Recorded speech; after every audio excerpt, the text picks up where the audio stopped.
Hi, good morning, everyone. Hello, good morning, everyone. Good morning. Good morning.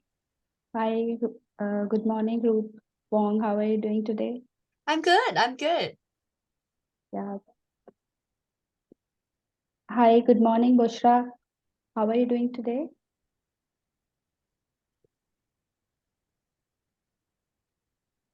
Hi, I'm fine. Can I change my name? Sorry. Uh,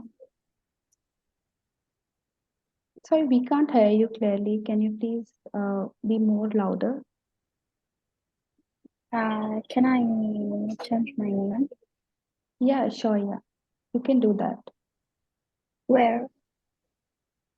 You just need to, change your name from the options given in the settings.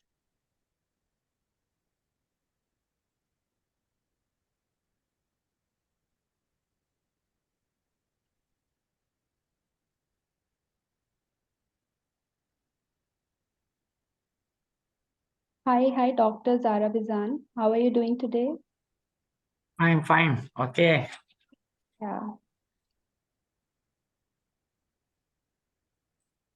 Hi, Dr. Wong Kerki. How are you doing today?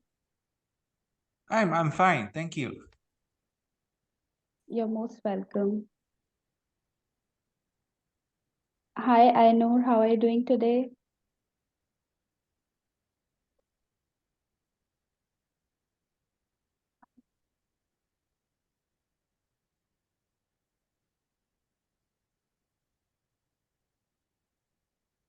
Okay, so I guess everyone is there.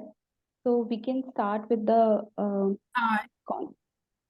Hello. Yeah, hi, Ainur. How are you doing today? Thank you. I'm doing good. And how are you doing? You? Yeah, I'm also fine. Thank you for asking.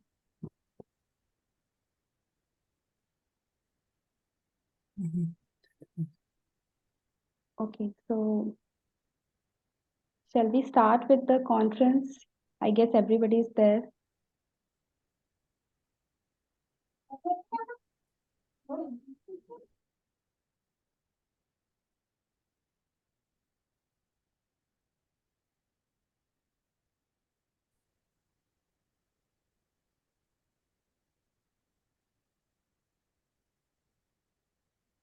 So I welcome you all to Eurasia Research Online Live Conference 2023.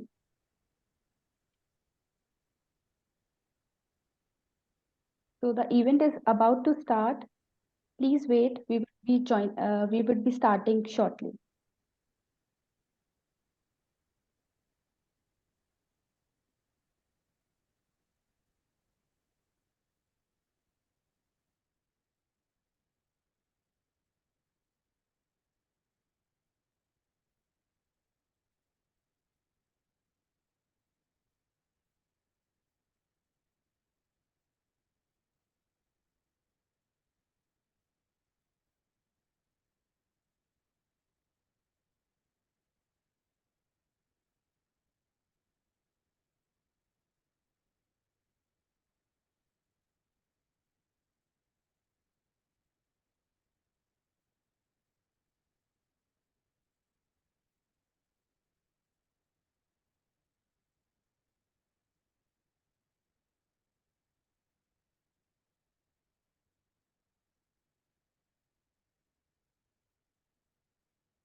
Okay, so let's begin with the conference now.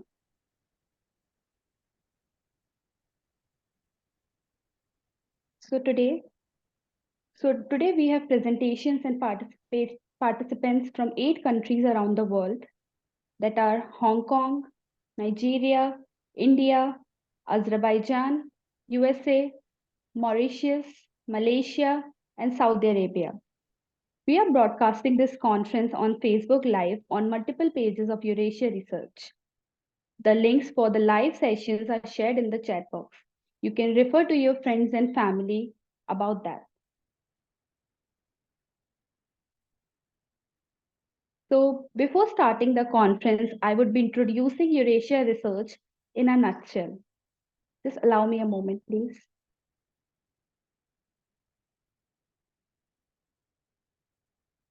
So with more than 1 million satisfied members and associates spread across the globe, Eurasia Research is a scholarly association who has been working for nearly a decade. Eurasia Research has organized several successful international conferences, workshops, and training programs at various reputed institutions and grand venues. Eurasia has been tirelessly working for research world and have not stopped their endeavors even during the COVID era, and have presented research community with online platform which was safe and convenient method to continue their passion.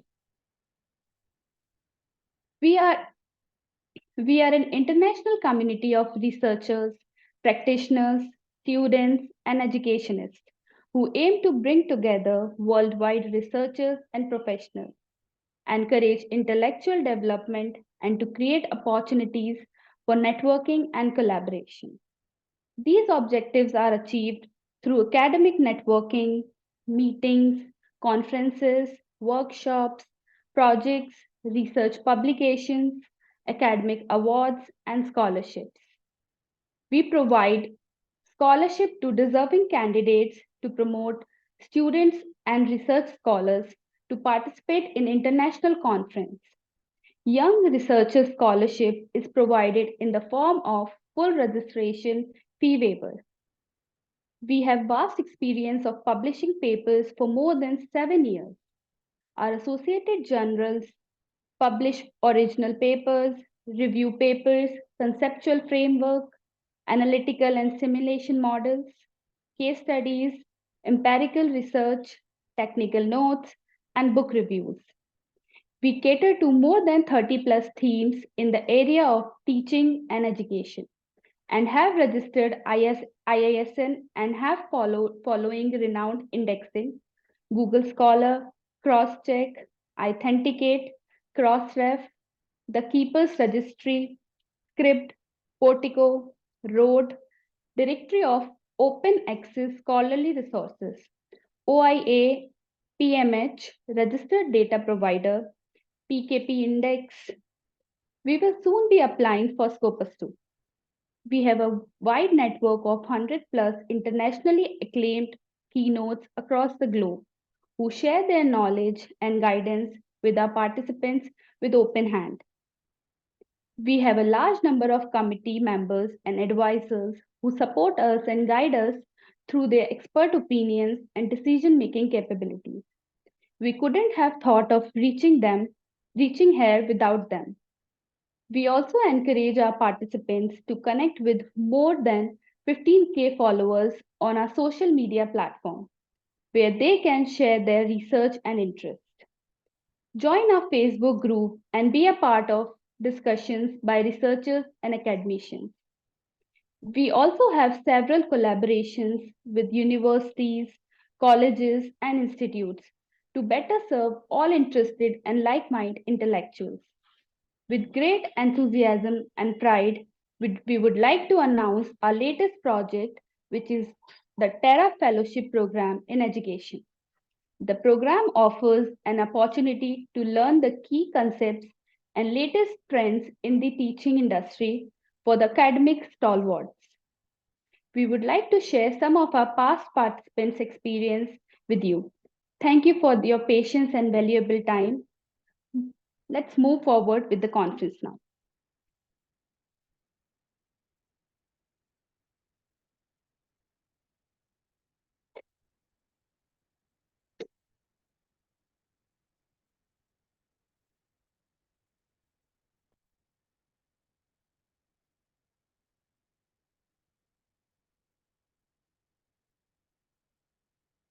So, my name is Priya Gautam, and I will be your conference host today.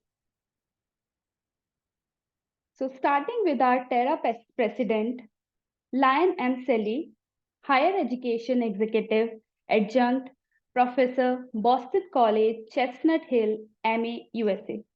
So, let's see what our Terra President have to say about us.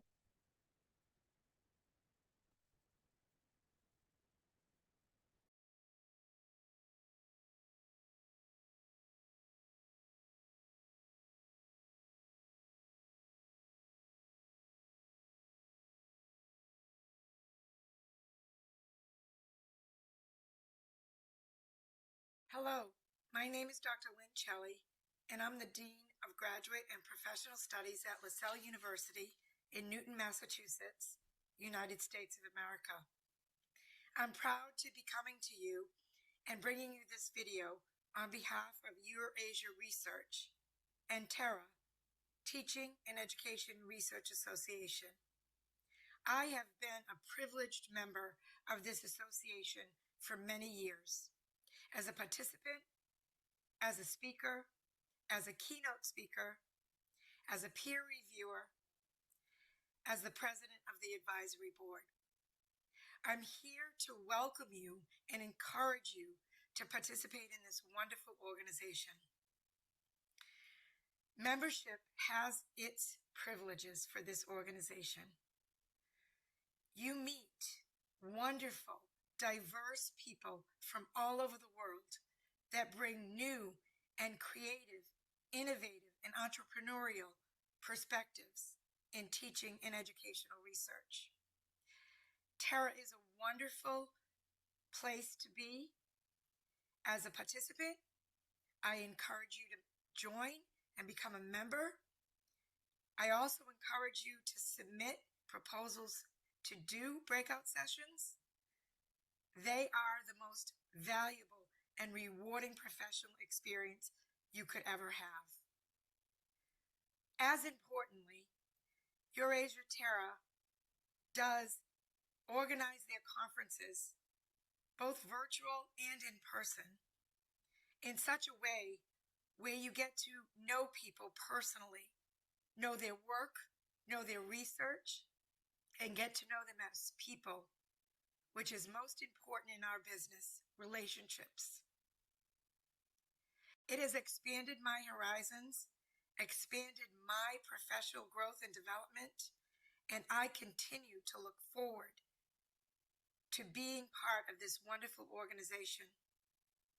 Part of attending a conference in person, whether you're a participant or you're an observer, you get to interface and interact on social levels as well as academic levels with everyone involved.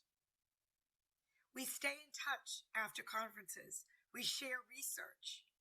We help one another become better at what we do, become better in our educational professions, become better in our research. Again, membership has its privileges. The networking is amazing. Expanding your skill set is amazing. It keeps you in the growth mindset, which we always should be in as educators. And every conference, as I said, has a variety of perspectives that it brings for every person in attendance, no matter what role you have. You will find many pearls of wisdom that you can bring back to your own work and apply immediately. So I encourage you to get in touch with me if you wish at Lynn, LYNNECELLI @gmail.com with any questions. And I also encourage you to visit the website so that you may be able to see exactly not only the professional growth we have, but such fun we have with the relationship building. I look forward to seeing you at another conference and a new conference, and hopefully meeting you personally and professionally.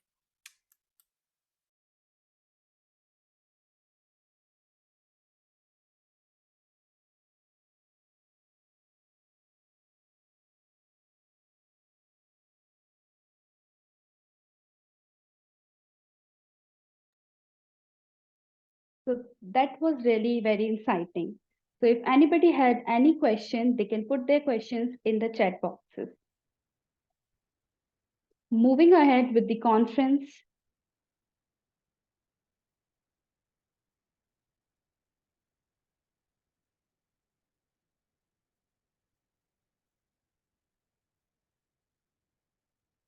So our very first eminent speaker of the day is Baby Joan Muslim Zareen Nishad, Department of Mauritian Area Studies, Mahatma Gandhi Institute, Mocha, Mauritius.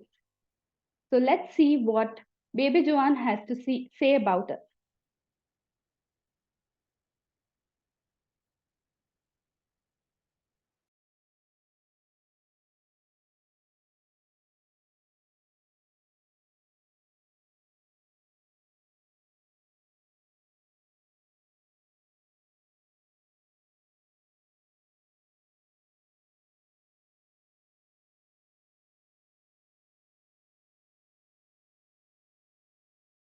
Research after the pandemic. So, in terms of interviews, questionnaires that were also distributed as part of the quantitative research, but there was no issue as such.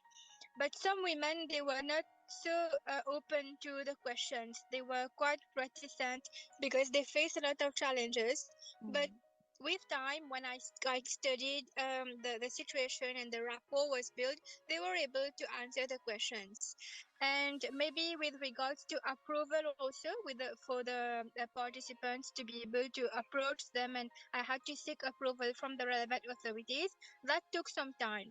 But otherwise, the research went smoothly, even the writing processes, analysis and of the data, that was okay on my part. But there were a few challenges that could be managed. In fact, as I told you, it was for my postdoctoral degree, so I had to finish and submit my report. So that's why I continued. I had to have publications, proceedings for conferences, and also presentations in conferences. So it was part of my journey to submit my postdoctoral degree.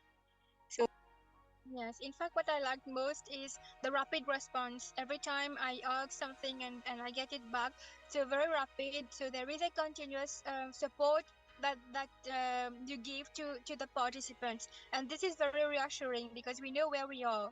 Yeah. And secondly, when I presented, everything went on smoothly. There was a good organization, and it's not the first time I participated in the conference because in Mauritius also I attended twice. There was one held in Fliconflac, Middlesex University, and another one at Bagatelle in 2019, before the COVID-19 pandemic. For the In COVID-19. 2018, yeah, it Yeah. was before that. And I hope you come again. We organize conferences. I can also help in organizing. Why not? Yeah. And that was a very good experience. Even my colleagues at work, there is one colleague who presented and who also gave a keynote address for one of the conferences. He also attended in Dubai. So we really appreciate your work, and it really helps us as an academic to have a platform to share our work and also present in conferences.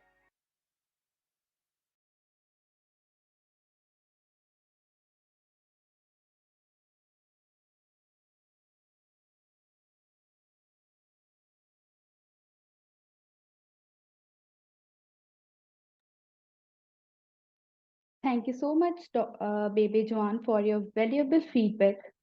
So coming on to the conference, let's move ahead with the conference.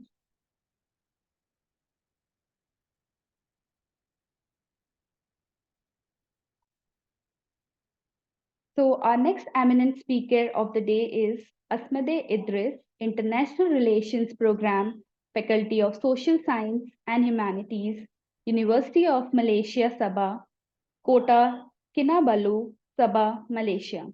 Let's see what Asmade Idris have to say about us.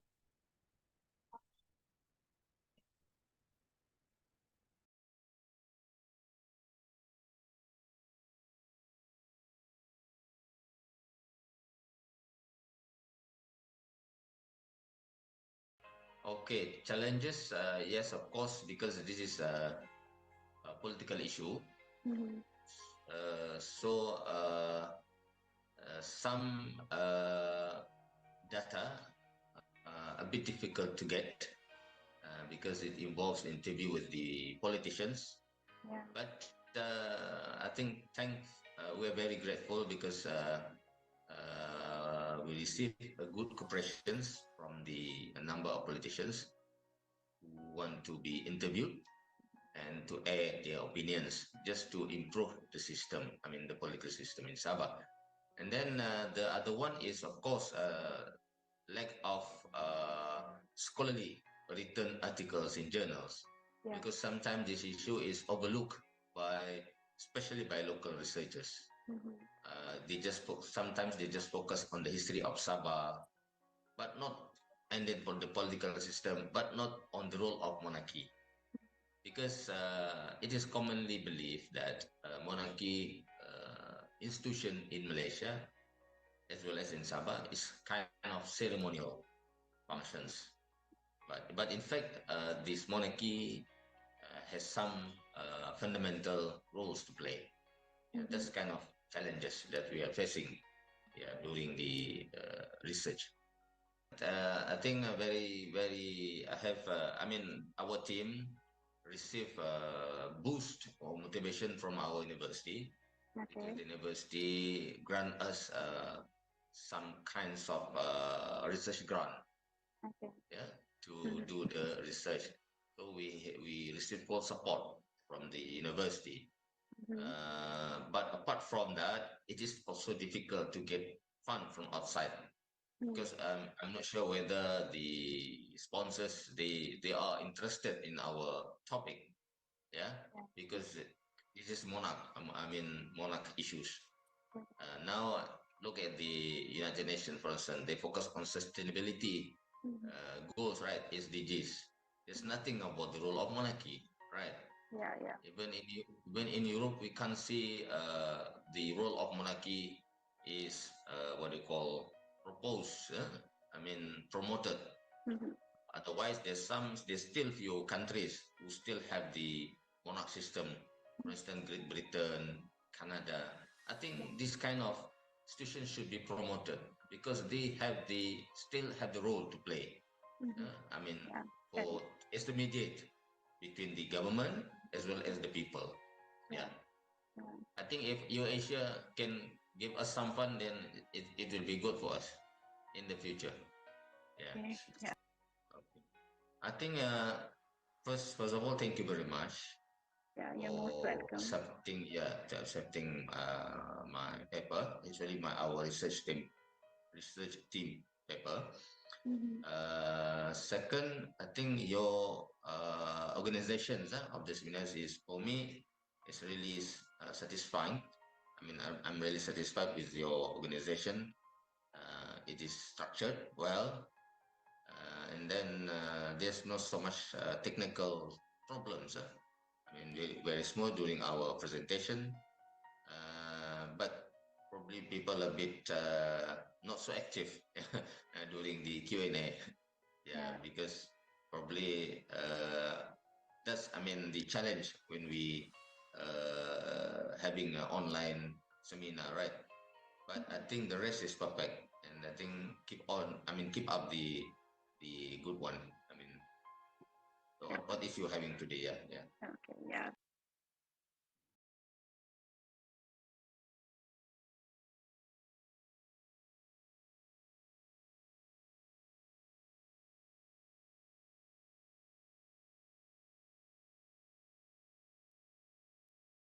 Thank you so much, Asmade Idris, for your valuable insights.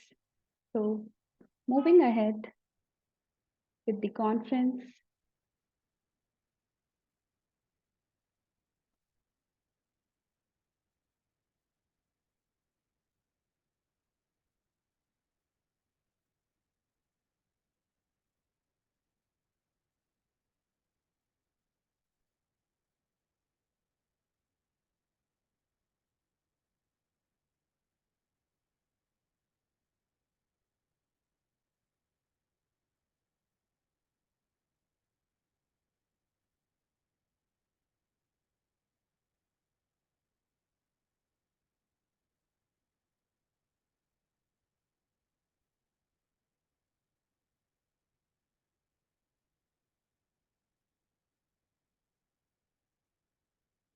So moving ahead with the conference.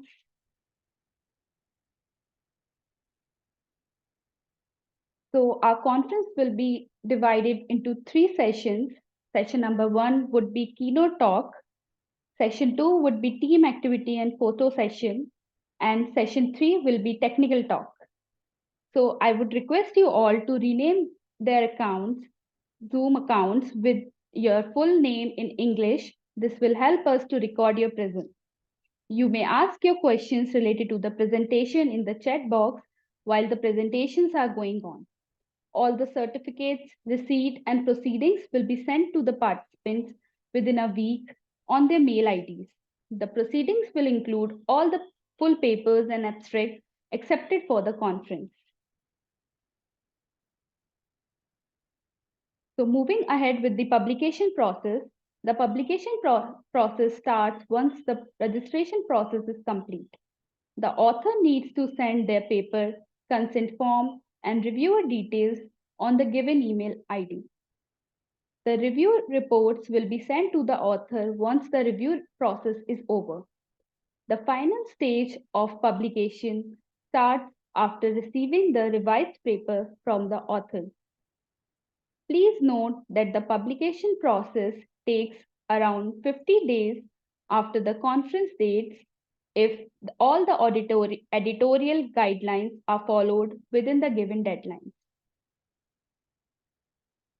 So starting with our session 1, that is keynote speaker, our first keynote speaker of the day is Dr. Ruth Wong, Department of English Language Education, the Education University of Hong Kong, Tai Po, Hong Kong. Her topic of presentation will be What's Wrong with My Teaching? Reflection and Ways Forward. Dr. Ruth Wong is an associate head of the Department of English Language Education at the Education University of Hong Kong. She has been an English educator and researcher for 23 years. Her main research interests include learning, motivation, education psychology, ESFL pedagogy, curriculum, grammar, teaching and learning.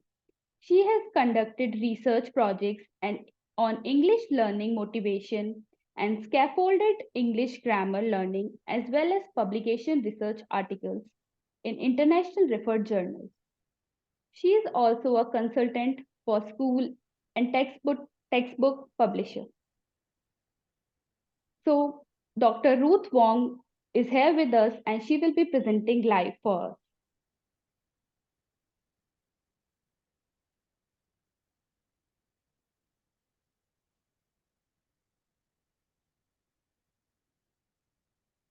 So, good afternoon, everyone. I hope you all can hear me clearly. And I'm very happy that I can share my ideas with you live here with all of you from all over the world. So hello again from Hong Kong. And the topic that I'm sharing today is more pedagogical and it should be quite practical. So let's begin. So what's wrong with my teaching? So a lot of teachers wonder why their students aren't motivated in the classrooms and why they don't like learning and what's wrong. So first of all, we will have to think about what we teach, okay? And versus what or how our students use what we teach. So it is important to remember our teaching should balance between knowledge and use. If we teach how grammar is used, and we should teach students how to use practically in their daily lives. So knowledge and use, I would say knowledge should only consist 20% of our teaching time, and 80% of the teaching time or the classroom time should consist of use, because only through use, students will be able to internalize the knowledge. So that's number one. Next one is what we intend to teach and what is being understood by the students. I did a mini research on classroom teaching. Is that I basically asked the teachers to submit a lesson plan to me, and then at the end of the lesson, I will interview the students to see what they comprehended as the learning objectives of the lessons. And it is so interesting to see that what students understood were not taught by the teachers, or what the teachers actually taught were not understood by the students. The teacher were teaching present perfect continuous tense, and the student understood that as I learned how to design a uniform for the school. So very interestingly, students perceive use, like I said in the first slide, as the more prominent learning components of a lesson. So remember that knowledge and use, we should focus less on the knowledge, but of course it's essential to perform the use. And if we ask the student to perform a task and relate that back to the knowledge, it will be perfectly aligned between the learning objectives and what it was being performed by the students. And the next point is maximizing learning opportunities. We often think that the more we explain, the more or the easier student will understand what we say. But in fact, it's not. If we maximize the learning opportunities for the students to use what they're being taught, it's actually way much better than we spend most of the time to talk. So the less teacher talk, the more opportunities students will be able to learn. And then bear in mind one thing is that because teachers can really talk, so how about we try minimize the amount of time we talk? So if we talk less, students will have more time to do their work or perform a task. The next one is questioning questioning techniques. I think that most of you are very familiar with the Bloom's taxonomy. What kind of question do we ask in the classroom? Do we simply ask specific facts like what is the past tense of go, or did you enjoy your holiday? Or are we trying to move the hierarchy or the level of cognitive skill that required for answering the question asked by the teachers? So there are different levels of questions that teachers should ask in the classroom, and they should be asking less question that involves lower order thinking skill, like remembering, understanding, or even applying. And then what is actually better is to ask students to analyze, ask students to evaluate, to ask students to create.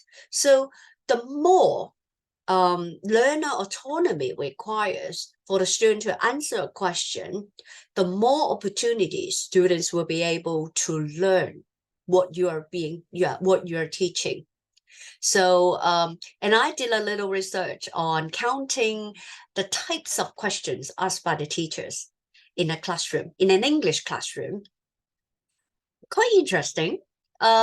Teachers like asking questions about vocabularies, the meaning of vocabularies, and that consists probably 30% of the questions that they ask in an entire class. So is that a good phenomenon? And if we are always asking questions about understanding or remembering, will that be a fun class? Because it doesn't really tickle their brain to think actively or even creatively. And then what we need to think about is the students' motivation orientation, and also the teachers' teaching motivation orientations as well. Students' motivation orientation matters a lot because, for example, the older students are, the more extrinsic they are, because they need to pass the public exam so that they can get into university. And they probably want to, possess better level of English so that they have better career choices. So those are very intrinsic. So do we know what motivation orientations our students have?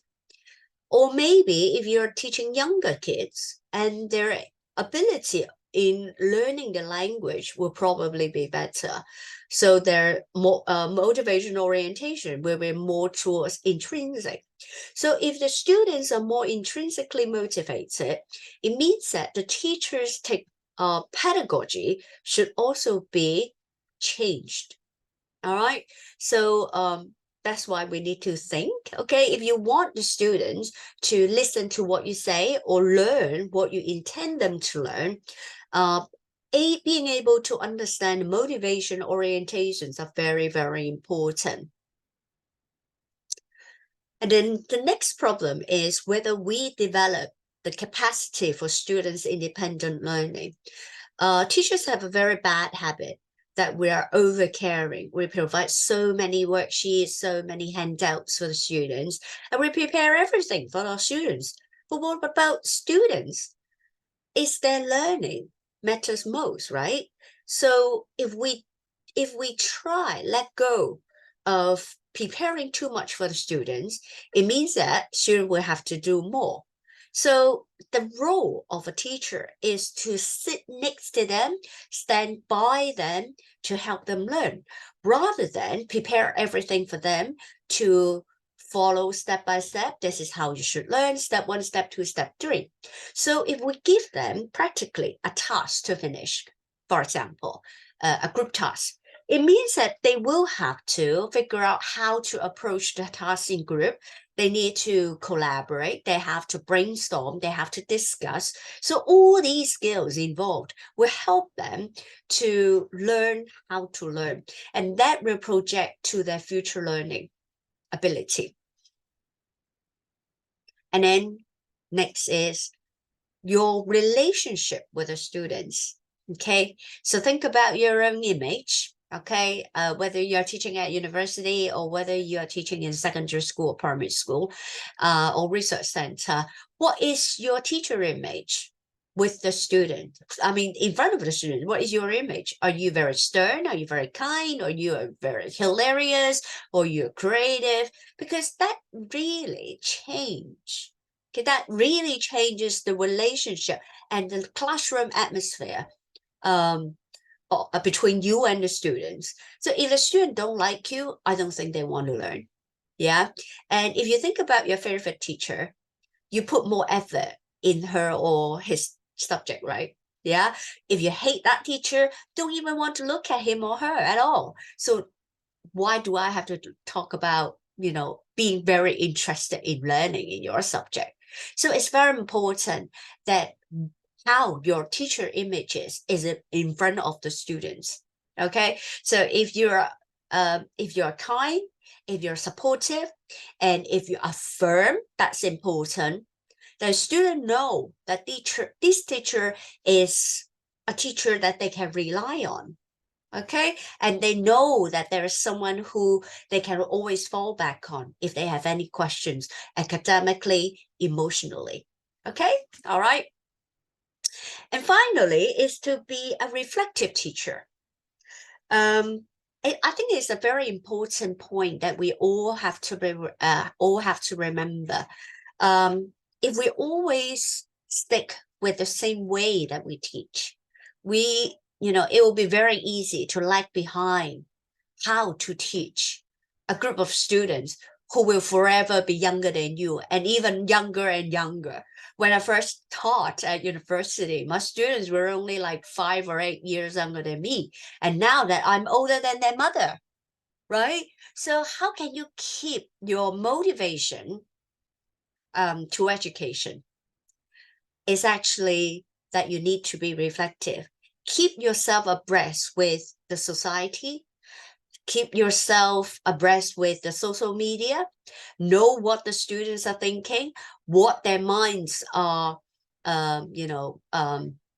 thinking about, I think those will be very important for us to reflect on who we are, our roles as teachers, and also how we teach and communicate with the teacher, with the students. So with all these points, I think that you guys will be fine. So what's wrong with my classroom? Well, not much, because I enjoy my class and I can see my student enjoy my class, so it should be fine. All right. So thank you very much. That's all for my sharing. So feel free to ask me any question in the chat box or online. Thank you very much.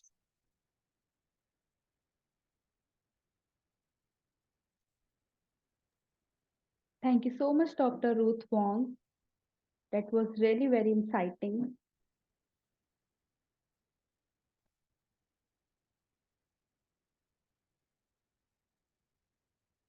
So if anybody has any question for Dr. Ruth Wong, you can ask them directly or put your questions in the chat box.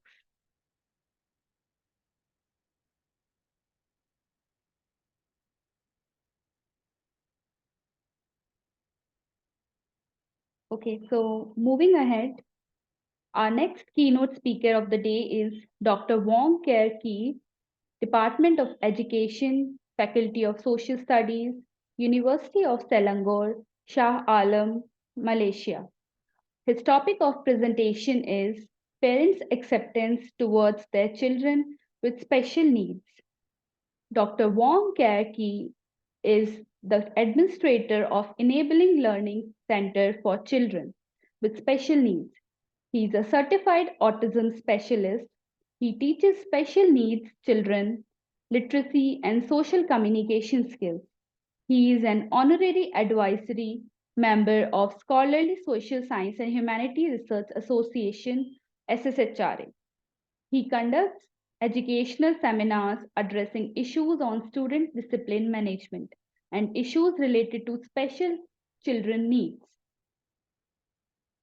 So moving ahead with the Dr. Wong Ker Ki's presentation.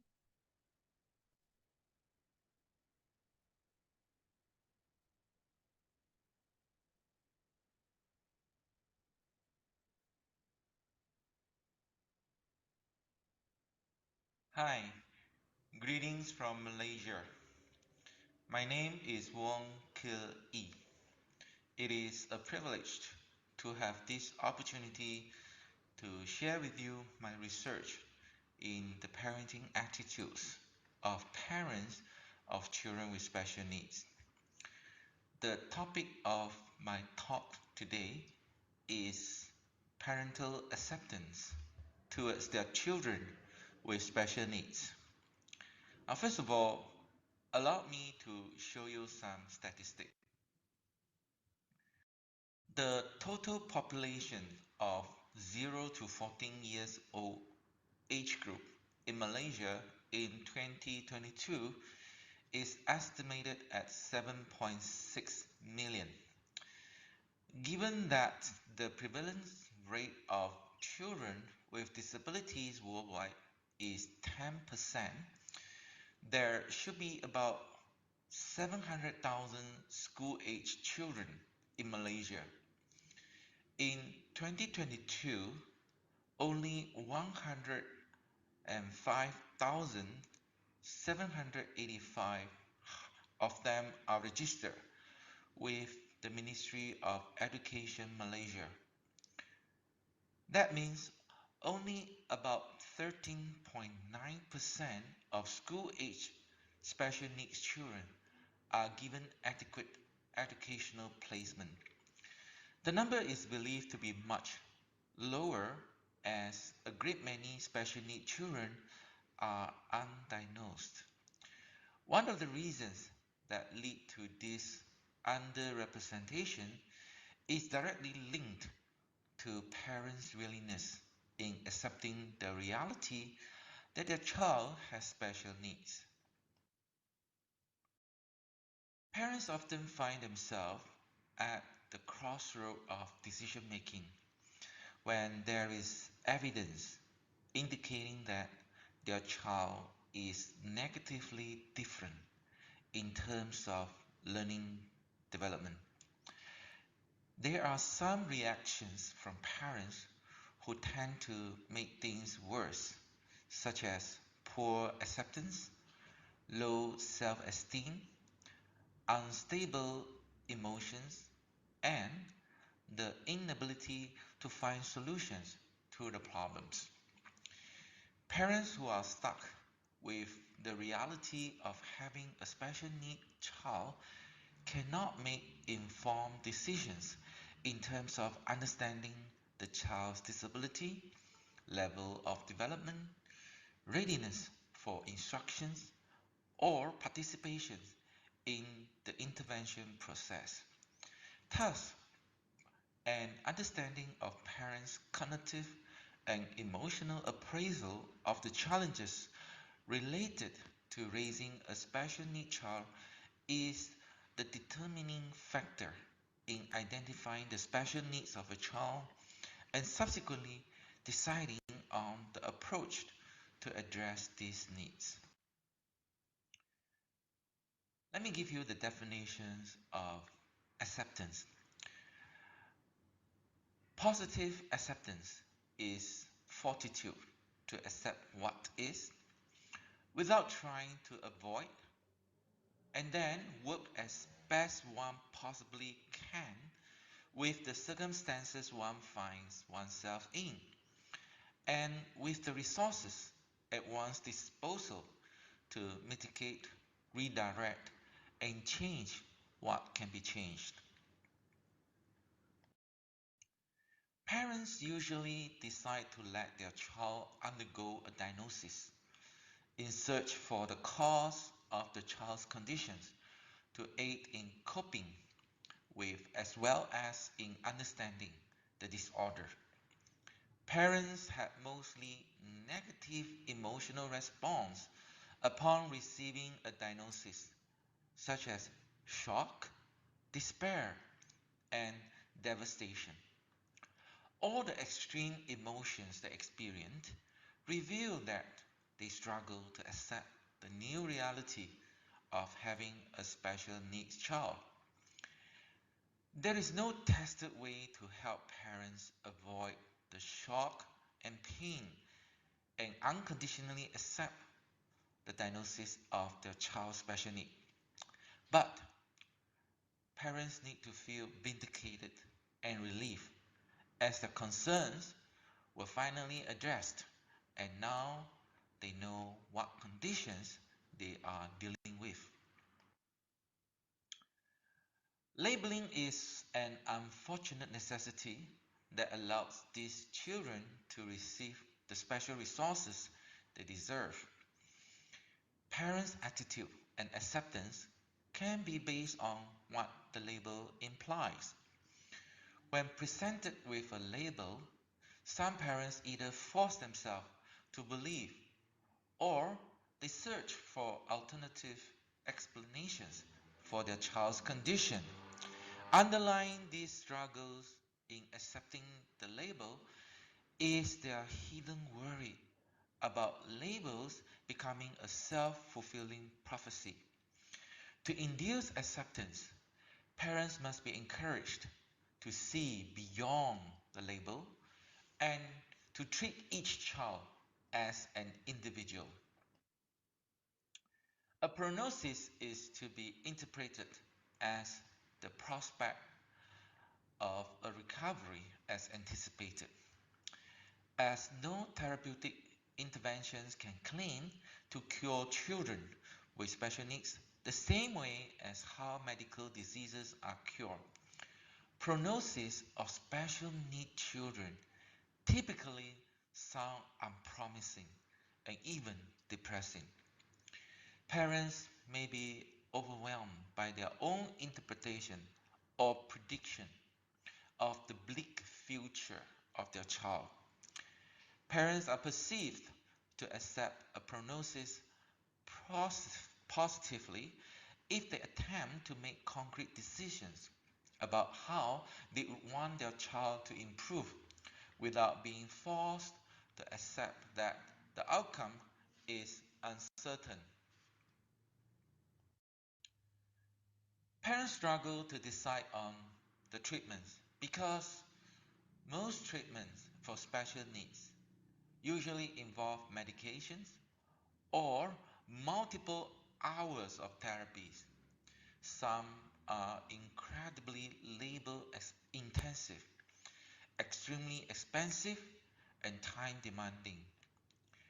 To mitigate frustrations related to treatments, it is important for parents not to get carried away by either the impulse only to trick or the impulse only to accept. They should be advised to go for treatments that have been empirically supported. The attitude parents should develop is to accept conditions that are untreatable, meanwhile, devote themselves to treating those that are treatable. To what degree parents can accept the condition of their special need children is subtly influenced by the acceptance of the larger society. In a highly competitive society which emphasizes competency, social exclusion can affect parents' acceptance towards their child with special needs. Due to a lack of public awareness and societal stigma, parents who are actively seeking acceptance and recognition from the community may be greeted with attitudes of rejection and disdain. A tolerant society which accepts diversity as a norm will facilitate parents' efforts in accepting their child. Acceptance is reflected in resilience. In the context of accepting a child's limitation, resilience denotes ability to overcome the issue of disability, to resume its basic pre-event functioning and sustainable family ecosystem.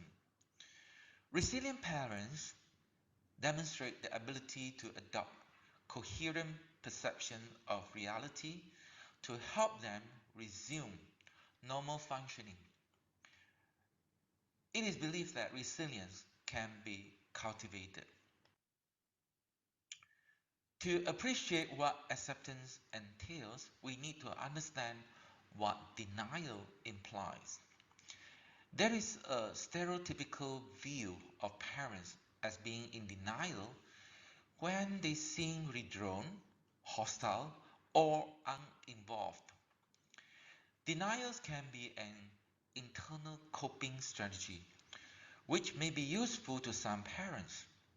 It should be viewed as a protective device used by parents to alleviate the trauma of dealing with a problem or its implications.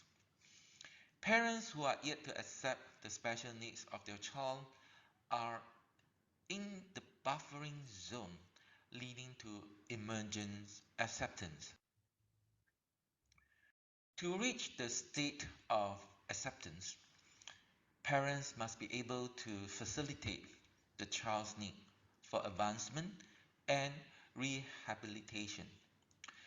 The child's actual situation must be accepted and the problems must be acknowledged.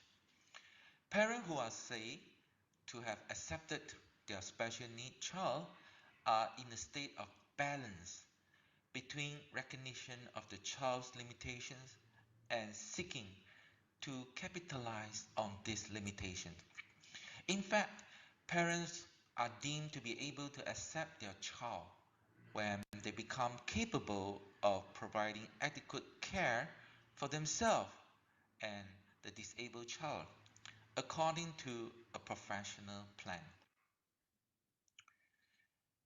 Recurring heartbreaking encounters caused by the actions of the public can easily cause parents to plummet into a regressive state of negative feelings towards their special need child. Distress caused by the loss of support and estrangement constantly challenge and shaken parental acceptance towards their special need child. The importance in sustaining parental acceptance must not be overlooked when prescribing any intervention or treatment. When parents begin to evaluate raising their child from a positive perspective, they will cherish the journey and consider it a positive learning experience. Parents did receive positive gain from raising a special need child.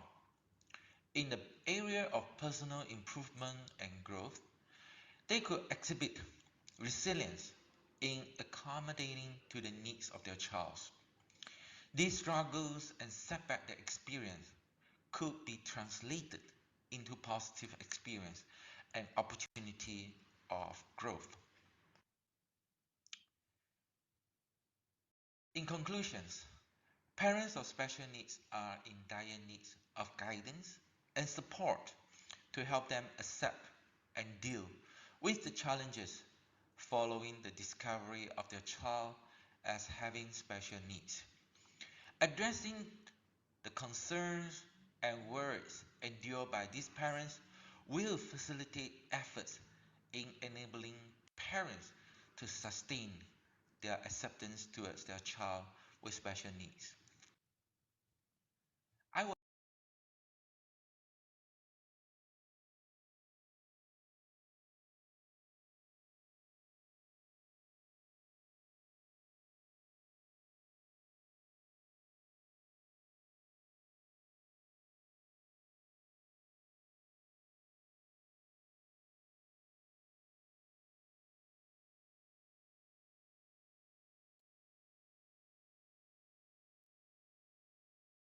Thank you so much, Dr. Wong Care Ki, for addressing all of us with your informating and enlightening speech. If anybody have any questions related to Dr. Wong Care Ki's presentation, they can ask him directly or put their questions in the chat box.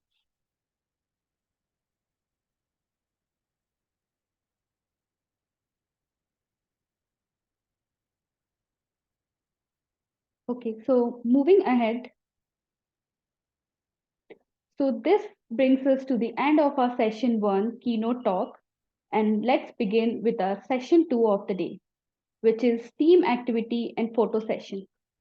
Let's proceed towards our team building activity. Sometimes we miss the opportunity of connection and linkage with fellow participants of the conference. This team activity is to encourage interactions among all the participants. One by one, we will share the views and solutions on the topic of discussion, and also we'll be conducting a photo session during the same. I would request everyone to switch on their camera for the team activity and the photo session. Our today's topic of discussion is, should you trust your first impression?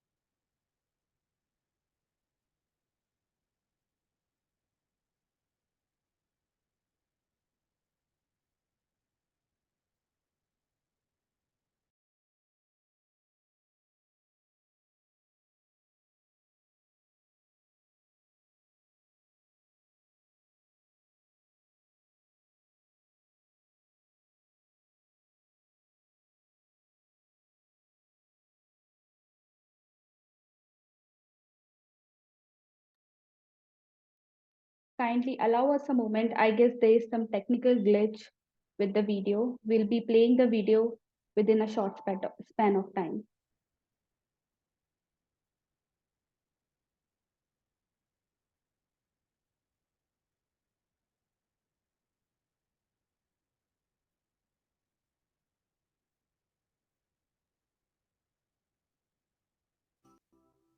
Imagine you're at a football game when this obnoxious guy sits next to you. He's loud, he spills his drink on you, and he makes fun of your team. Days later, you're walking in the park when suddenly it starts to pour rain.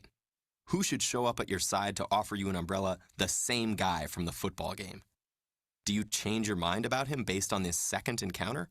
Or do you go with your first impression and write him off? Research in social psychology suggests that we're quick to form lasting impressions of others based on their behaviors. We manage to do this with little effort, inferring stable character traits from a single behavior, like a harsh word or a clumsy step. Using our impressions as guides, we can accurately predict how people are going to behave in the future. Armed with the knowledge the guy from the football game was a jerk the first time you met him, you might expect more of the same down the road. If so, you might choose to avoid him the next time you see him. That said, we can change our impressions in light of new information. Behavioral researchers have identified consistent patterns that seem to guide this process of impression updating. On one hand, learning very negative, highly immoral information about someone typically has a stronger impact than learning very positive, highly moral information. So, unfortunately for our new friend from the football game, his bad behavior at the game might outweigh his good behavior at the park. Research suggests that this bias occurs because immoral behaviors are more diagnostic or revealing of a person's true character. Okay, so by this logic, bad is always stronger than good when it comes to updating. Well, not necessarily. Certain types of learning don't seem to lead to this sort of negativity bias. When learning about another person's abilities and competencies, for instance, this bias flips. It's actually the positive information that gets weighted more heavily. Let's go back to that football game. If a player scores a goal, it ultimately has a stronger impact on your impression of their skills than if they miss the net. The two sides of the updating story are ultimately quite consistent. Overall, behaviors that are perceived as being less frequent are also the ones that people tend to weigh more heavily when forming and updating impressions. Highly immoral actions and highly competent actions. So, what's happening at the level of the brain when we're updating our impressions? Using fMRI, or functional magnetic resonance imaging, researchers have identified an extended network of brain regions that respond to new information that's inconsistent with initial impressions. These include areas typically associated with social cognition, attention, and cognitive control. Moreover, when updating impressions based on people's behaviors, activity in the ventrolateral prefrontal cortex and the superior temporal sulcus correlates with perceptions of how frequently those behaviors occur in daily life. In other words, the brain seems to be tracking low-level statistical properties of behavior in order to make complex decisions regarding other people's character. It needs to decide, is this person's behavior typical, or is it out of the ordinary? In the situation with the obnoxious football fan turned Good Samaritan, your brain says, well, in my experience, pretty much anyone would lend someone their umbrella. But the way this guy acted at the football game, that was unusual. And so, you decide to go with your first impression. There's a good moral in this data. Your brain, and by extension you, might care more about the very negative, immoral things another person has done compared to the very positive, moral things, but it's a direct result of the comparative rarity of those bad behaviors. We're more used to people being basically good, like taking time to help a stranger in need. In this context, bad might be stronger than good, but only because good is more plentiful. Think about the last time you judged someone based on their behavior, especially a time when you really feel like you changed your mind about someone. Was the behavior that caused you to update your impression something you'd expect anyone to do? Or was it something totally out of the ordinary?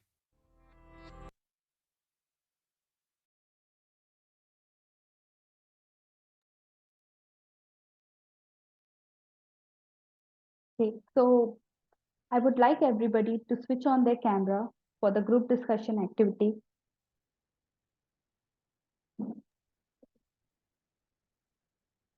Okay, so will you please put your insights about the topic of the discussion for today?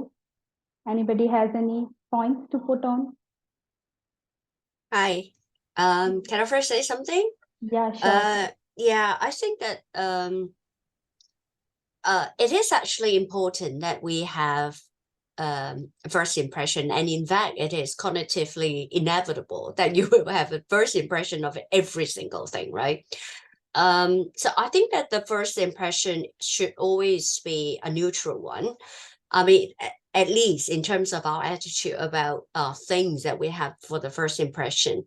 Our attitude should be neutral, but either whether we have preference on the first impression or not, that will be, very personal. So everyone should have the right to have a personal preference. However, I think that the first impression is important for us to act as a reference.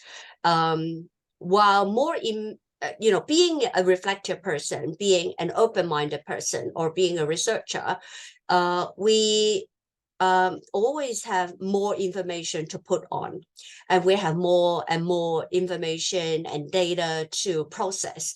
So that should help us to cross-reference, compare and contrast what we have for our impression, and also or to evaluate whether our first impression is correct or not. So if I can recall from a scholar who proposed the U-curve by Lisgard, I think, in 1953, in 1955, I think. So the U-curve is like that. We start with the first impression, but of course it is a social cognitive development curve. But, it's like that we start with a point, okay, that we have preference on something, either it's a preference or not a preference. Then the more information we receive, the more we question whether what our impression is correct. And then through deep reflection, okay, and it might reach to the bottom of the curve. And then the more we think, the more we'll be able to adjust to new information and new impression. And then the curve will go up. So that's like a U-curve for our thinking process. So in other words, I think that the first impression is important, but then we will need that as our reference point to decide and evaluate whether we need to keep, or whether we should consolidate our first impression, or whether we should have a renewed impression and information or judgment about certain issue. So that's how I feel about it. Yeah, that was really insightful. Anybody else have any point to Dr. Ruth Wong? Dr. Wong Kerki, do you have any point about the topic of discussion?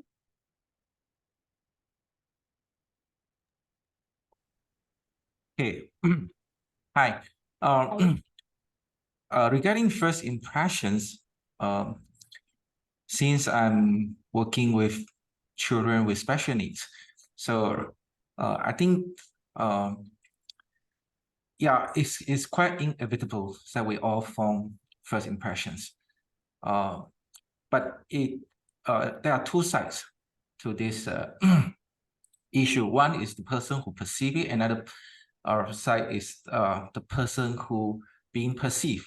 Okay, we know people can they can fake their first impressions in order to leave a deeper impression on other people.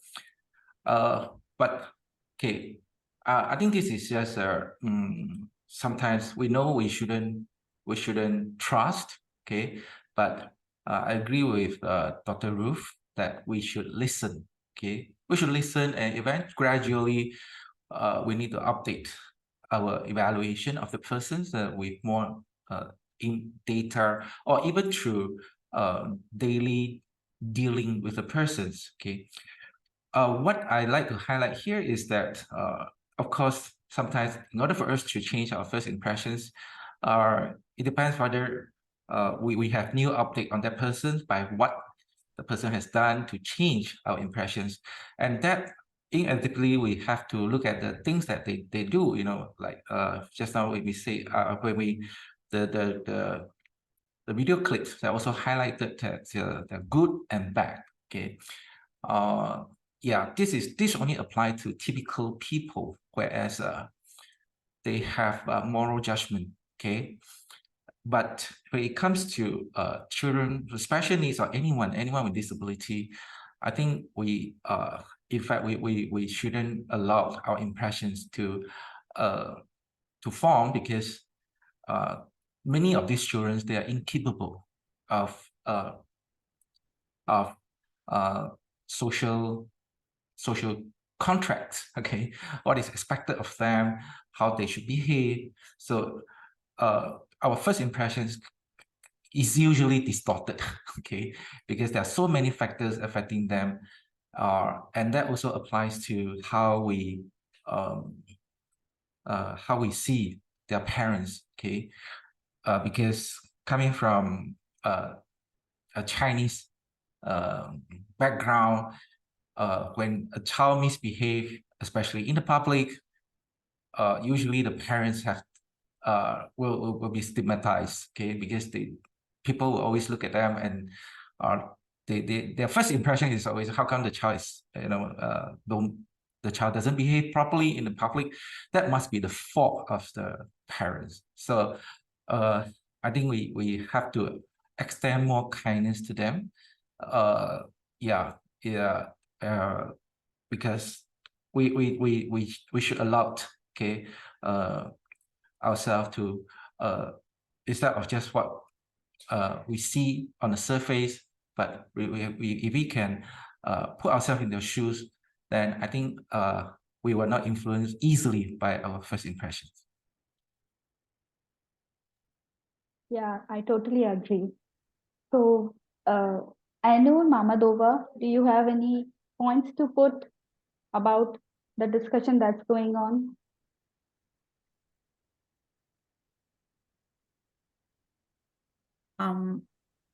Actually, I think that the first impressions, when you get, it depends on the person.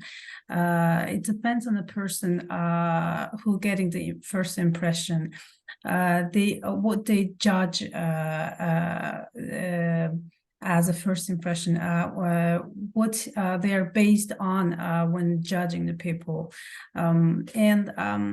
I would like to add to Dr. Wong here about the about the children with special needs. Actually, I have a daughter with Down syndrome, and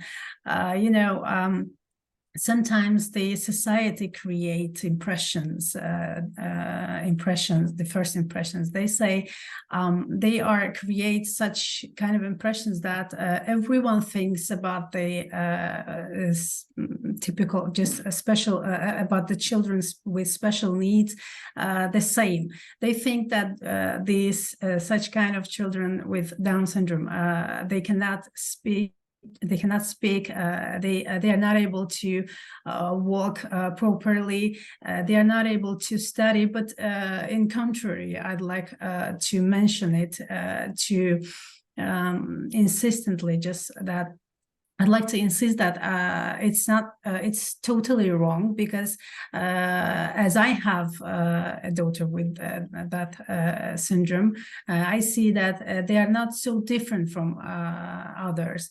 Yes, of course, they are retarding. They are not exactly the same with other children with with ordinary children. Of course, they have some problems, of course, but they are not so huge problems.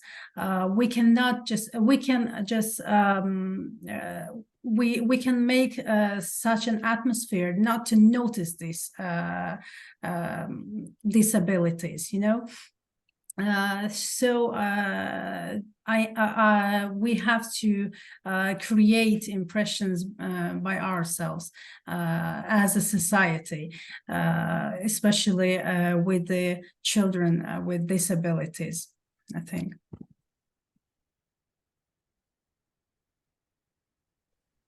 That was really great to hear. Your feedback values a lot. It was great. So, Zara Bizan Zakaria, do you have any points to put?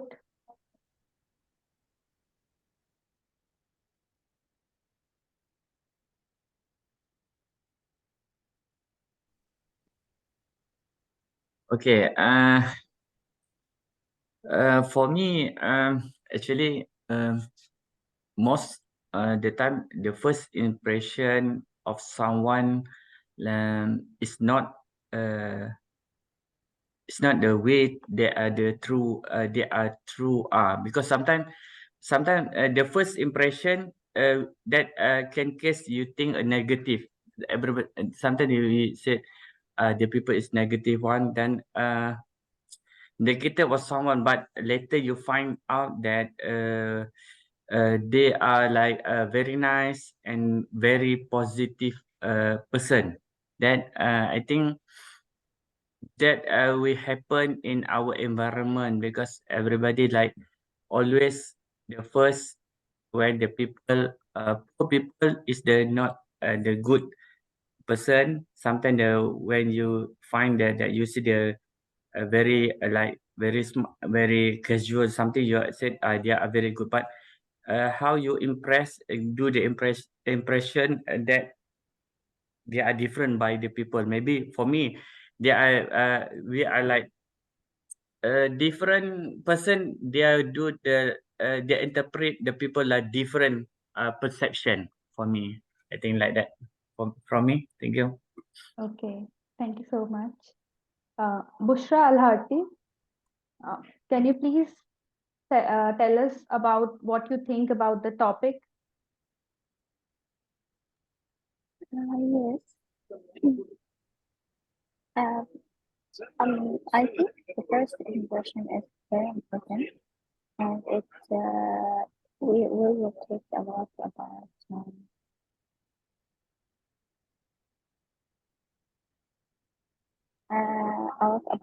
person for first impression. So it's very important, like when you go to any places, any important places like work and as your first work day. So yes, I think it's tell us about the person for and everything in my life. Thank you so much, Bushra.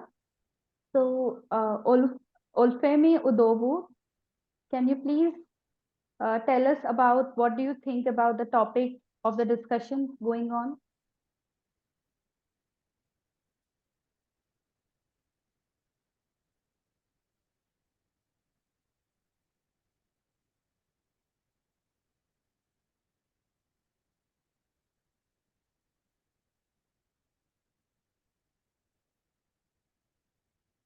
Okay, so Olfemi has put his views on the chat box.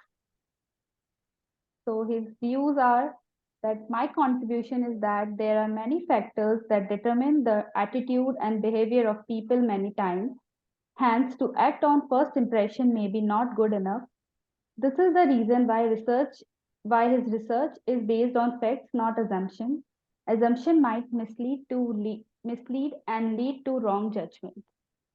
So, as Ulfemi Udovu is traveling somewhere, he can't be, speaking out about this discussion. So, according to me, I think in my view, solid first impressions also create the foundation for a long-term loyalty. However, if things don't go well right from the start, one have to work to correct the negative first impression. We can make or break the first impression that we have made earlier. So these are my point of view. So continuing with our session. So this brings us to the end of session 2, that is team activity.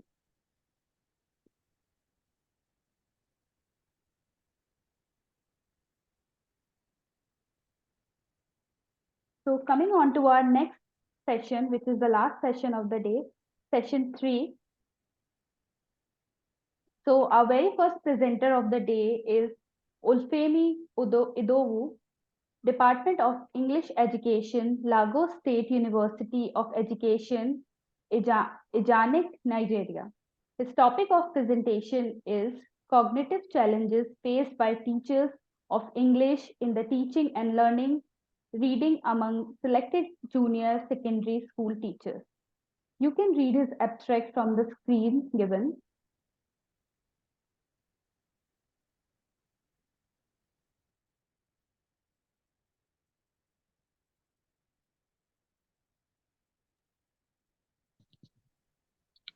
Good morning. Can you hear me? Can you hear me? Can you hear me? Yeah, can. Yes, we can hear you. Okay, I'm setting up my system now so that I can share the video. Please, just alighting from the bus now. Okay, we'll be sharing your presentation for you, Ulfemi. Just allow me a moment. Okay, I think you have the video with you. Yeah, we'll be sharing it. Just allow me a moment, please.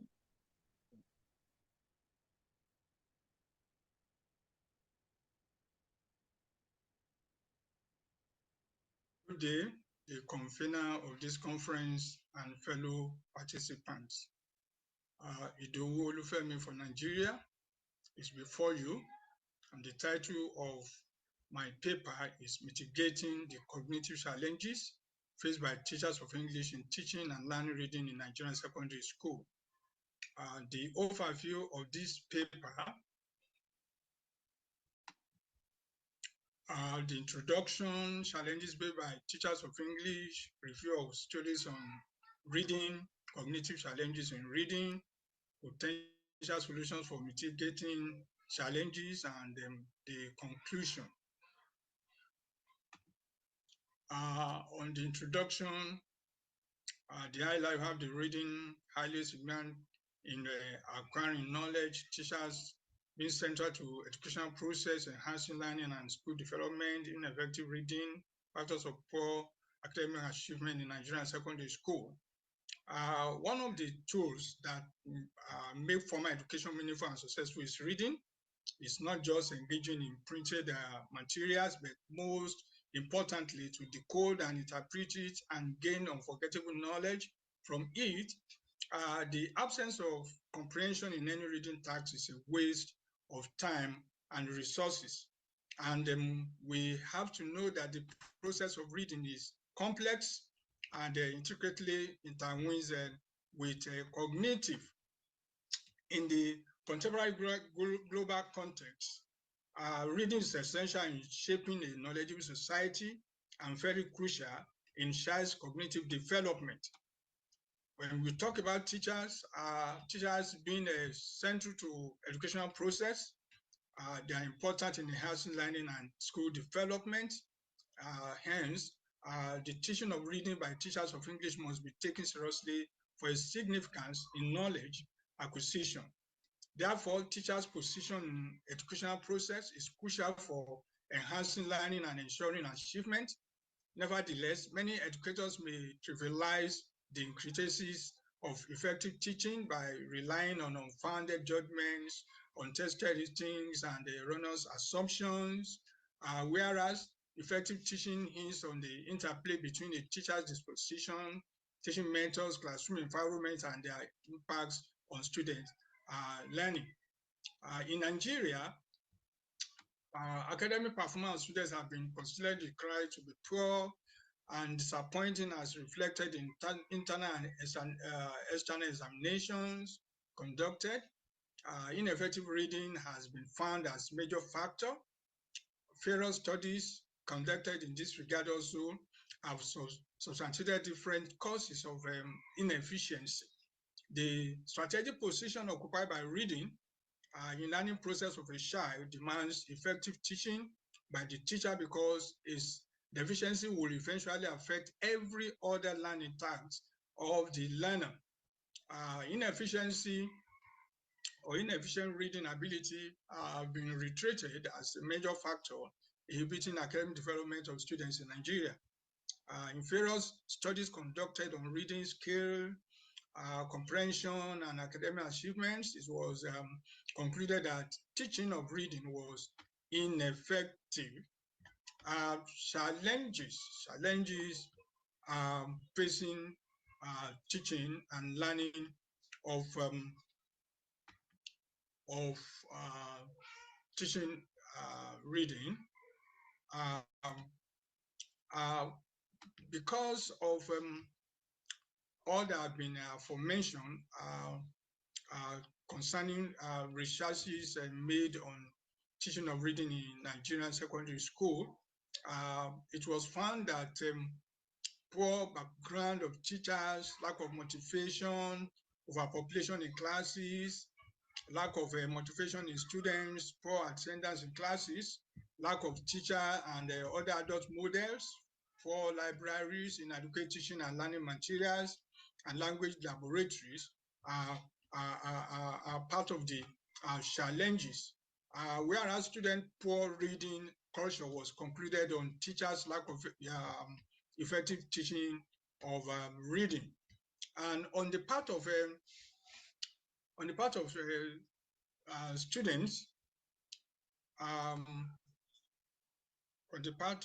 the students, it was discovered that inefficient reading and poor reading culture emanated from reduced interest and motivation, while they have shifted their focus on social media engagement in movies and other related materials. And this occupied a substantial part of their time. Now, concerning cognitive theory that we are looking at to solve this problem, according to the theory proposed by Jean Piaget, this theory emphasizes role of internal mental processes in learning. It also posits that learning is an active process where individuals use their existing knowledge and experience to construct new understanding.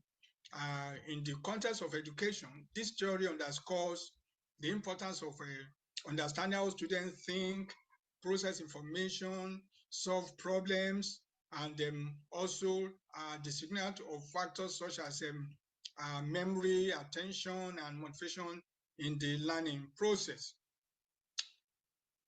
Equally true in cognitive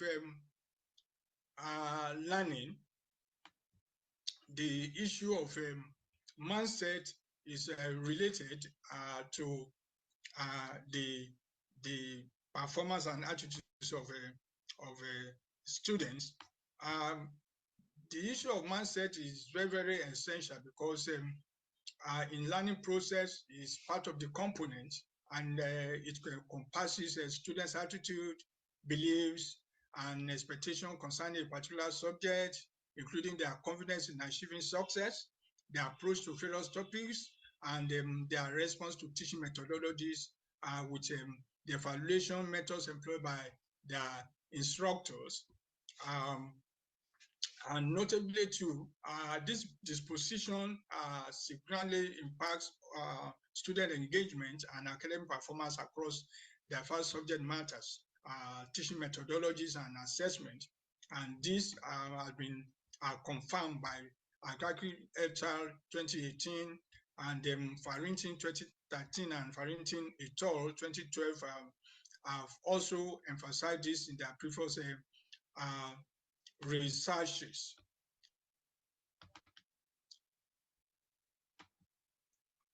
The current situation in Nigeria as regards the teaching and learning of reading. In Nigeria, as earlier mentioned, challenges persist in secondary school education context where the mastery of reading, among other skills, remain pivotal.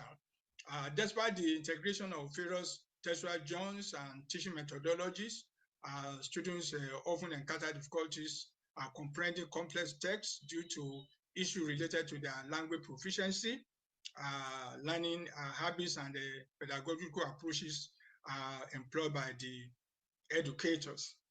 And addressing these challenges necessitates a multifaceted approach that considers both the cognitive strategies employed by students, such as practice-based learning and the implementation of effective instructional techniques that encourage active participation and deeper comprehension in learning process.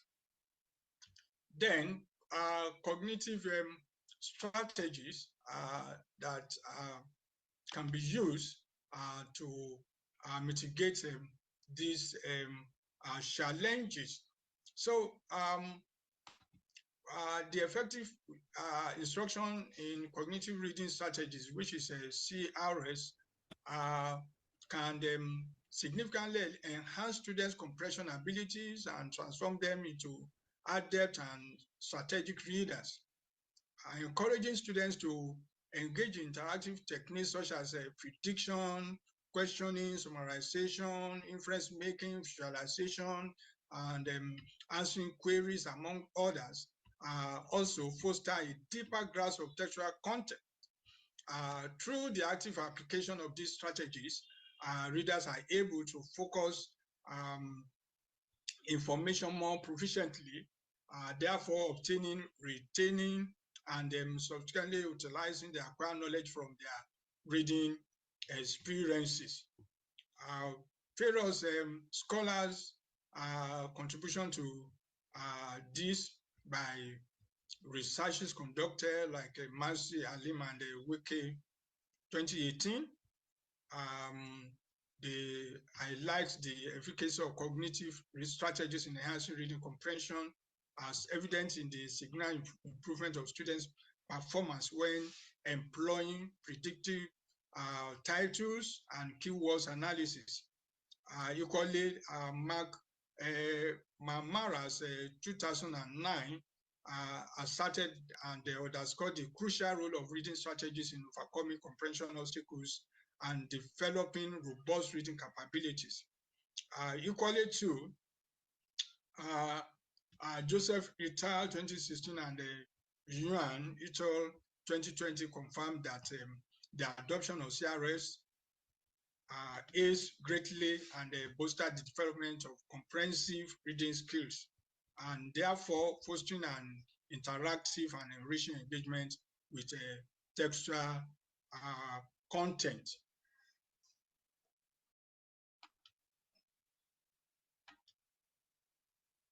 Then we have a visualization strategy. Visualization strategy. This approach involves creating mental images to aid the understanding complex concepts and information. By employing these strategies, individuals can enhance their comprehension and retention of various subjects. Then effective visualization during the reading process is crucial for understanding and retaining the main ideas of the text. Scholars also have emphasized that this cognitive strategy involves engaging all 5 senses and evoking emotion to construct mental images, aiding interpretation and memory retention. Through the creation of mental displays, readers can better comprehend and record textual information, leading to an enhanced reading experience. This technique not only facilitates the connection between the reader's background knowledge and the narrative, but also fosters a positive attitude towards reading, promoting active and imaginative thinking. In concluding this presentation, we are able to find that reading as a skill permeates all the areas of curriculum, is an inherent part of language learning as well. Teachers are the prime source for students to cultivate the reading habit. They can execute these laborious tasks only when they have the required competence to teach effectively. The present study has discussed the perceived cognitive challenges faced, ranging from diverse student intellectual abilities, insufficient cognitive engagement, and language barriers. So to address these flaws, a comprehensive the solution, okay, we have the stakeholders, we have educational institution. To the stakeholders, a comprehensive and collective effort that involves educators, policy makers, parents, and the wide community is needed. And by prioritizing evidence-based practices, fostering a love for reading, promoting inclusivity, and then adapting teaching methodology to meet the evolving needs of students, stakeholders also can work towards creating an educational environment that fosters a strong foundation in literacy and equips students with the skills they need to thrive in an increasingly complex and interconnected world. Furthermore, to address these challenges, it is crucial for educational institutions to prioritize comprehensive professional development programs that equip English language teachers with necessary knowledge and skills to integrate cognitive theory into their reading instruction practices effectively. And in addition, technology, supportive classroom environment, and deeper understanding of diverse learning, if explored, will significantly facilitate the application of cognitive theory in teaching reading. And finally, continual research and up-to-date training materials can help educators stay informed about the latest developments and best practices in literacy instruction, thereby enabling them to create more engaging and effective learning experiences for their students. Thank you for listening.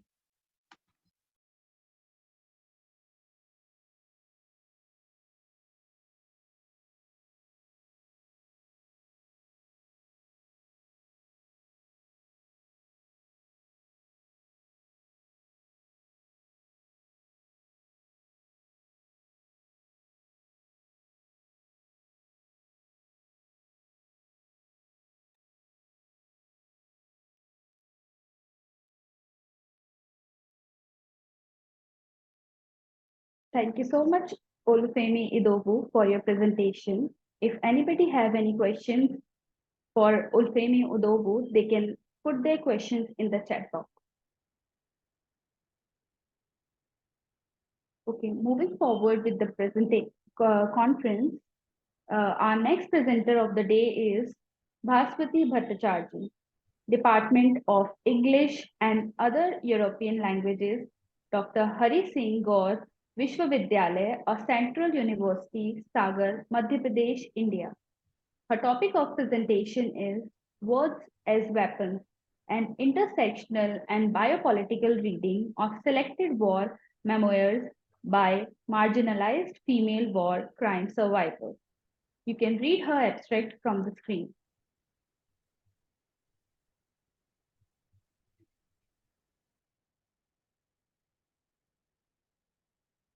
Coming on to Bhaswati Bhattacharjee's presentation.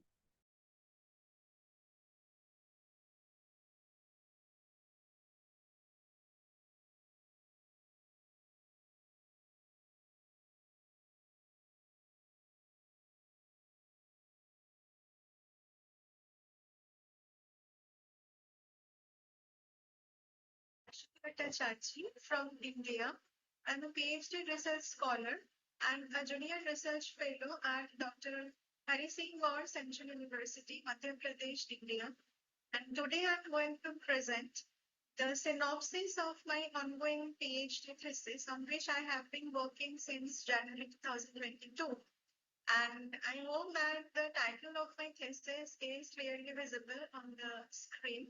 So basically, my thesis is going to focus on 3 war memoirs written by 3 marginalized female war crime survivors from 3 different corners of the world. And I'm going to analyze those 3 war memoirs according to the theories of biopolitics and intersectionality.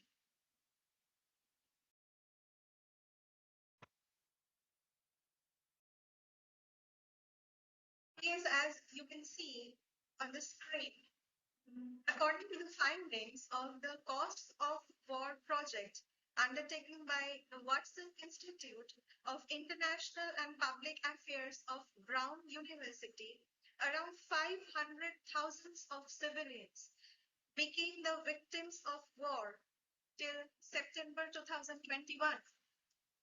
And as retired Major General Patrick Kamat said, it is perhaps more dangerous to be a woman than a soldier in an armed conflict, according to a report published by United Nations Development Fund for Women.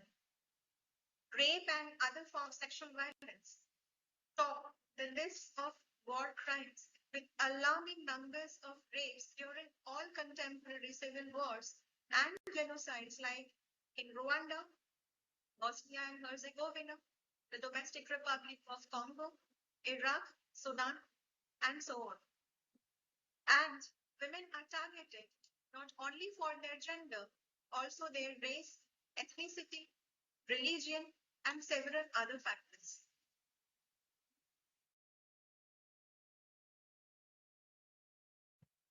However, there is a general tendency to universalize women's experiences of war, and not only that, there are very few scholarly discussions available on how women's experiences of war can be analyzed using a framework comprising the theories of biopolitics and intersectionality. So, based on these issues, this thesis wants to show how a female body becomes a territory to be occupied during wars, and violating that and controlling that politically becomes synonymous with subjugating the enemy group itself.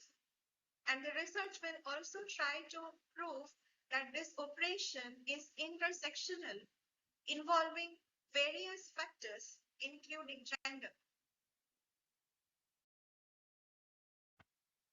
So, next, there are my three primary texts. First is Tested to the Limit by Consolini Shinde, which was published in 2012. Then there comes Tears of the Desert by Halima Bashir, published in 2008.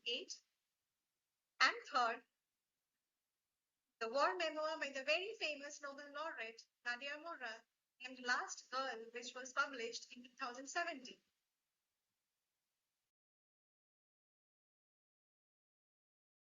Next, I would like to share with you some key facts about my three primary texts. So, here are they. So, if we just have a close look to each of the memoirs written here, detailed here. The first one by Consolini Shinde, published in 2012. The context of this memoir is the Rwandan Civil War and the simultaneous Rwandan genocide, which took precisely took place in 1994. And in this genocide, or as reflected in this memoir, we can see that Consolini Shinde belongs to the persecuted community called Tutsi, that was a specific ethnic group in Rwanda. And she is not only a survivor of genocide, but also genocidal rape, because of which she still has to fight with her HIV positive status. Next memoir is Halima Bashir's Tears of the Desert, and the context of this memoir is the war in Darfur, which took place in Sudan from 2003 till 2020, if to be very precise. And Halima Bashir belongs to the Zaghawa tribe, which tribe was particularly persecuted during this conflict. And she also did not only survive genocide and mass killing, but also gang rape. Finally, there is Nadia Murad's Last Girl, which depicts her experiences of the war in Iraq. And Nadia Murad belongs to the Yazidi minority of Iraq, the minority which was particularly targeted by the Islamic State terrorists.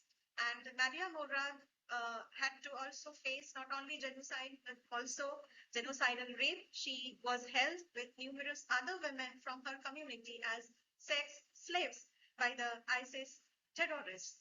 So another point to be noted here, that is, Consoli Nishimbe in Rwanda was persecuted, was harassed, was tortured because of the fact that she belonged to a particular ethnic group.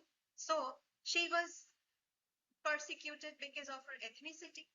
Halima Bashir was tortured because of her racial identity. And Nadia Murad was tortured because of her religion. Next, I would like to say something about my theoretical framework, the first of which is intersectionality, coined by Professor Kimberly Crenshaw in 1989. The term intersectionality refers to the interconnected nature of the social categorizations such as race, class, gender, ethnicity, ability, religion, and several others as applied to an individual or a particular group, regarded as creating an overlapping and interdependent system of discrimination and disadvantage. Next, there comes biopolitics, and this framework will include biopolitical theories as propounded by Michel Foucault, Giorgio Agamben, and Achille Mbembe. So first, Foucault. Foucault explained biopolitics, to be very brief, as an extreme political intervention in human life. And according to him, modern wars are waged not between races, but by a race that defines and holds the norm and against a race that deviates from that norm. Next, relates biopolitics with his theory of bare life, which he explains as similar with the Latin term homo sacer, or sacred man, which means stripping a specific population of all legal protection, so giving them practically at the hand of the divinity. And killing these people is not seen as a crime and sometimes even legalized by using the faulty concept of racial hygiene, as we can remember in the case of the Jews, as they were being persecuted during the time of Second World War by the Nazi regime. Finally, Mbembe coins his own term necropolitics, which he defines as the capacity to dictate who may live and who must die. So, yes, based on this discussion on the theoretical framework, this thesis is going to demonstrate how war crimes committed against women involve an intersectional character, and the oppression that they face can be successfully explained through a biopolitical lens.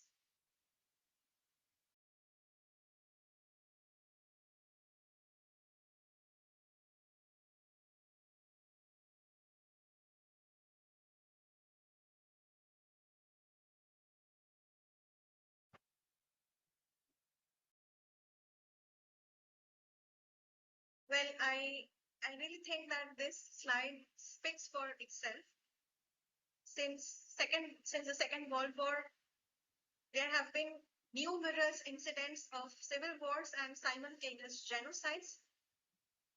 And we can just hope that more talks and discussions on this topic can really help us find a solution to prevent and stop war crimes, genocide, and atrocities, and make the world a better place for all.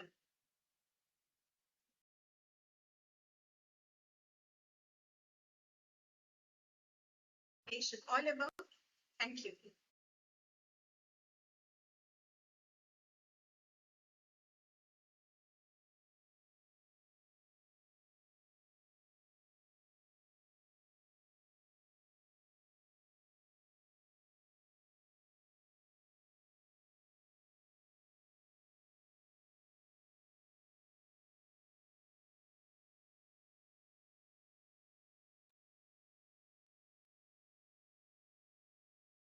Thank you so much, Bhaspati Bhattacharji, for your presentation. If anybody have any questions regarding her presentation, they can ask her directly or can put their questions in the chat box. So moving ahead with the conference, our next presenter of the day is Zakaria Zarabizan, Implementation Coordination Unit, Prime Minister's Department, Putrajaya, Malaysia. His topic of presentation for today is delay of final accounting closing in Malaysia construction projects, implication on project implementation. You can read his abstract from the screen.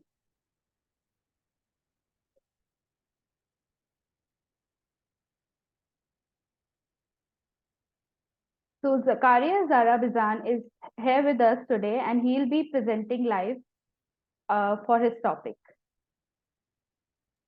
Okay. Sorry, Priya, because I unable cannot. What I said? Yeah, you request to record video, is it? Yes. Yeah, because just I just received the email to do that. I think maybe can directly present by physical. Can I? Yeah, you can do it. Okay. Yeah, you So can how do to it share live. the slide? Okay, I share the slide. Sure. Okay. Actually, the other members more on teaching and education, but for today I will talk about the construction industry. Maybe anybody can comment, can give the suggestion, or others help me to become the my paper more impact for the construction industry. Okay. Today I will talk about delay of final account and closing in Malaysia. Actually, this topic more to construction project implication for the construction industry. Final account is one of the document or one of the procedure need to do in the construction project. Okay, this about my this around about my website. My background, actually, I'm working with the Prime Minister Department of Malaysia. Actually, our department, our task responsible about the construction project. We monitor and control about the project in government, in the Malaysia government, all the project in government in Malaysia. Okay.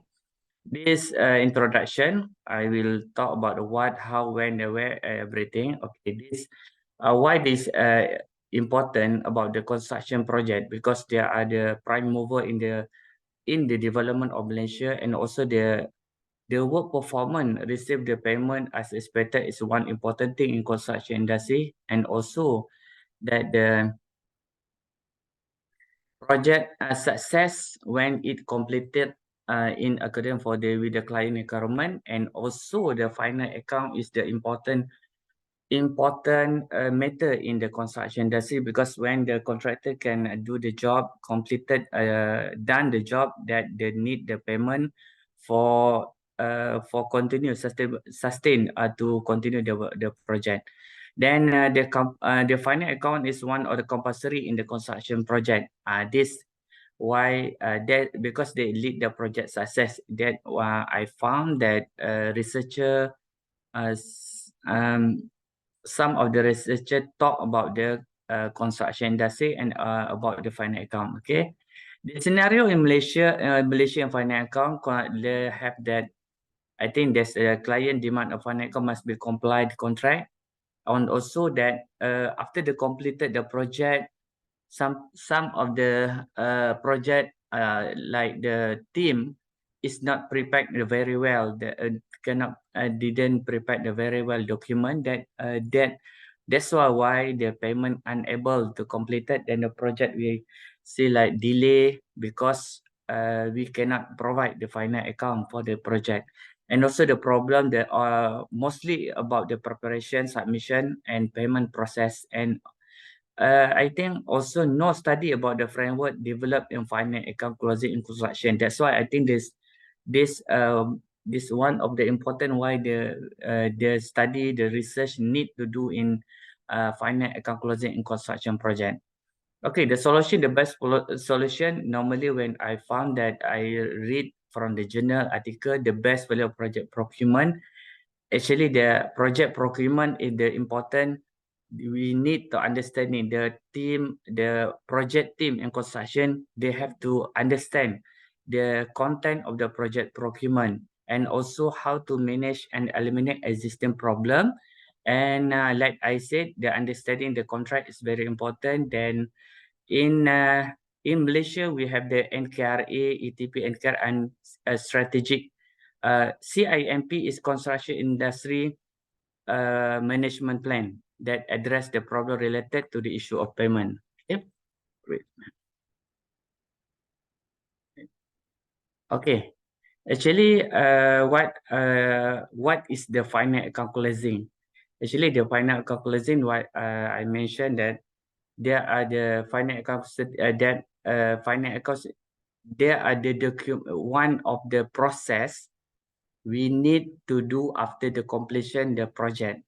Then after the contractor done complete the project and we calculate all the what's it, all the progress, all the payment that we have done from the day one until the completion date, and we need to prepare the final account certificate that they are important, that must be prepared before the contract agree or terminate between the contracting parties, namely client and contractor. Then this discussion, but for today I will discuss focus on the using the standard of PWD 203A. Okay, this actually the flow process in construction project. We have the planning, tender, contract, and execution. That's the sequence how that from the planning we have to establish the master plan until the execution, how we complete the project. This the circle of the construction project before the final account closing need to prepare. Okay. Okay. Also, then I want to share about the final account certificate. That's the certificate is the process to certify that something or something that is completed and recommend a support considered accepted and implemented while the final define the irrevocable. Okay, that's normally the final account the certificate they put responsible and the superintendent officer SO in the in the construction project. Okay, and then also the purpose the final account actually we want to know about the actual amount of the spend for the by the client to the project. Actually, that why the final account is very important for the project, because client need to know how many money they spend for the that project, because the circle of the project sometimes they have happen about variation order, addition and omission of the job, the scope, everything. That's why this final account they can finalize what the amount of the project. Okay. Also, that principle of the final account, that final account, we have the contractor, contractor and the superintendent officer. Superintendent officer is like representative for the government agency. That means they are very like powerful to sign the payment and to endorse the amount of the interim payment on also the final account. Okay. This provision that the final account in contract form, that's mean the I focus in public work department PWD 203. They mentioned that 3 months after they issue the CPC, we have to prepare on also that account closing concept, like the final must be made on final certificate. After that, after the certificate of have been approved, actually after the issue of the certificate of making good defect CMGD, and also the statement of final account must be issued, because before we produce the final account closing, we have to prepare the SOFA standard of the final account. That's mean they also after the CPC certificate of completion CPC, then also this normally that happen that we cannot provide the SOFA within 3 months, because they have so many issue, because fail to get sometimes we have failed to get endorsement by the contractor. Okay, this the factor of delay in final account closing. We have 1, 2, 3, 4, and 7 that normally because the final account will not prepare after the writing application received by the client. The contractor providing the final account take quite some time to prepare onto. Also that normally what can I summarize that normally because the preparation of the document, because sometimes delay because they don't have the document. Sometimes the changes of the amount, sometimes about the allocation that contribute for the factor of delay in final account closing. Normally that's actual that happen in the construction industry. I think not in Malaysia, also international also they have that problem issue. Okay, then the effect is for this final account closing, actually the result for a client, and mostly the client effect to the client, because the client don't know how they spend the money for the project. Actually client what's it they have to like when they want to continue another project, they don't have the final figure for the one project. That's happen. Okay, these are the final account closing process. You can see the schematic diagram. Actually, I built this and also I IP that this diagram, how the process agree and yes until the finish for the final account. Okay, this comparison from the PWD, PALM, and also the FIDIC. There are very some differences for the final account, like PWD 3 months, PALM contract they have 6 months after the CPC, and also but like FIDIC international form of contract, they do it the 56 day after the defect liability certification. Okay. The research methodology method I do by research through interview, design, case study, and data analysis. From that, they found that how the highest is about the many word process are delay and record are imperfect. That's the 100%. Like respondent mentioned that most of the issue because their record are not imperfect, and also the implication. Then every like respondent mentioned that the contract face the financial burden, cash flow when the final account cannot settle within the time frame. Okay.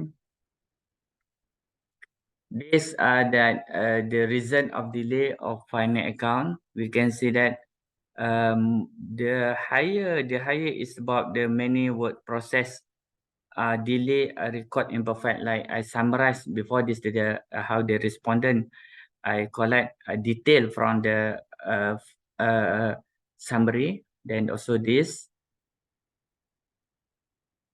application. Okay, then the list of the respondent, that how we do the data analysis. I share the respondent the about the respondent. Okay, and result the discussion. Okay, so I think from the result and discussion, mostly the actually the purpose of this analysis to measure the period of experience those involved the construction industry and indirectly to know the experience related to the preparation, because when I get this information, I can build the framework how that the important, the critical factor, and also the variable that contribute for the final account closing. That interview, actually, why I put the 30 respondent, because based on the researcher, I think the 30 is minimum enough for the analysis. Okay, this like also how the key constraint of final account closing, because the underlying variable and other variable, they have the contractor management and contractual and that they contribute the final account closing issue. Okay, these are the model for final account closing success in construction project. After the finding about the respondent and also the analysis, using the analysis, I'm using the method for analysis. Then this the finding that this differentiate between the contractor, consultant, and also that I mentioned that about the contractor management and contractual. Okay. Conclusion, I think I directly this the conclusion that the framework of final account closing for the Malaysia construction project, that I show that what the variable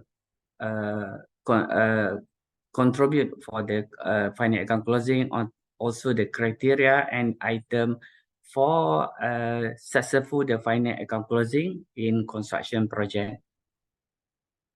Okay, contribution. I think the contribution project actually how this function as awareness tool for the construction player on the variable and the key constraint contribution for the success closing of final account in construction project. Moreover, the framework of final account closing enable the construction player to assess the project performance easily by reviewing the completion stage. I think that's all. Thank you.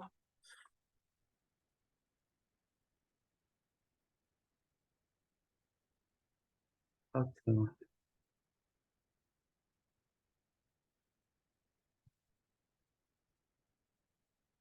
Okay, Priya, thank you. That's all from me.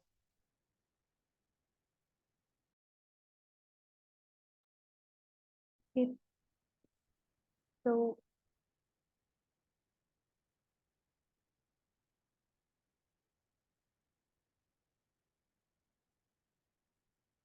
thank you, Zakaria Zarabizan, for your presentation.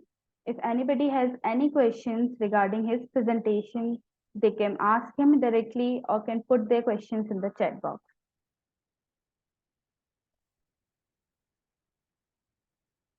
Okay, so moving ahead with the conference. So our listeners of the day for today's conference are Anur Mamadova, Faculty of European Studies, Azerbaijan University of Languages, Baku, Azerbaijan. Thank you, Anur, for joining us today. So our next listener of the day is M. Bashar Hamsho, English Language Institute, University of Tabuk, Saudi Arabia. Thank you, M. Bashar Hamsho, for being there with us.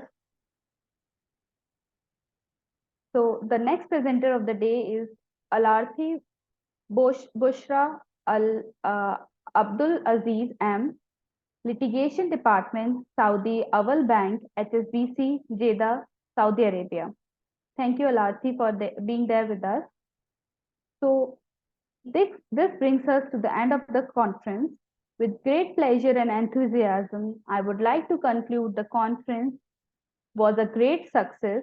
Many people have contributed in different ways to turn this event into a smoothly running conference with very interesting presentations. This conference has resulted in good discussions and networking. I owe my gratitude to all the presenters and patient listeners. to the coordinators and the whole staff of Eurasia Research for their constant support. I would also like to thank all the universities and institutes who have sponsored our participants and people who have directly or indirectly contributed in the smooth conduct of the conference. I thank you all. So with this, I would ask everybody to share their feedback about the conference. So Zakaria Zarabizan, can you please share your feedback about the conference with all of us? Okay. One more thing. First thing, the title of this conference actually International Conference on Engineering and Technology. Is it correct? No, actually, this conference is about all the associations about all the associations that are there. It is about that only. Because the first when I entered this conference, actually the title International Conference on Engineering and Technology. That's but when I attend this most our clique, Dr. Wong, I also talk about the teaching everything that maybe for me I think we maybe the organizer have to confirm that what is the topic will present or discuss in this conference, because my side, because I want to talk about engineering part for because the group of the people attend, maybe there are different view, different perception, maybe yeah, that's all my comment, Abrea. It's a good everything is okay, because maybe my side, because I'm focusing in engineering, that's why I quite surprised also, because I have to because I attend together with the other, but I learned from the others. The other presenter is good, though I can let's say can give me the knowledge about how to do the research. Okay, that's all, Priya. Thank you. Okay, thank you so much for your feedback, Zakaria. So, Bushra Alarti, do you have any feedback for us? No, thank you so much. Okay, you're most welcome. Olfemi Idobu, any feedbacks from your end? Well, I just want to appreciate the presenters for making a wonderful presentation in their papers, and equally to the organizers too. I think this conference is well organized, and we wish to see more of it. Thank you very much. Thank you so much, Ulfemi Idobu, for your valuable feedback. Dr. Wong Kerki, any thoughts or feedback from your end? Yeah, I'm thankful for this conference, and I regard it as a privilege to present as a keynote speaker. I think this conference has been very beneficial. Thank you so much, Dr. Wong Kerki, for being our keynote and for your valuable feedback. Bhaswati Bhattacharjee, any feedbacks from your end?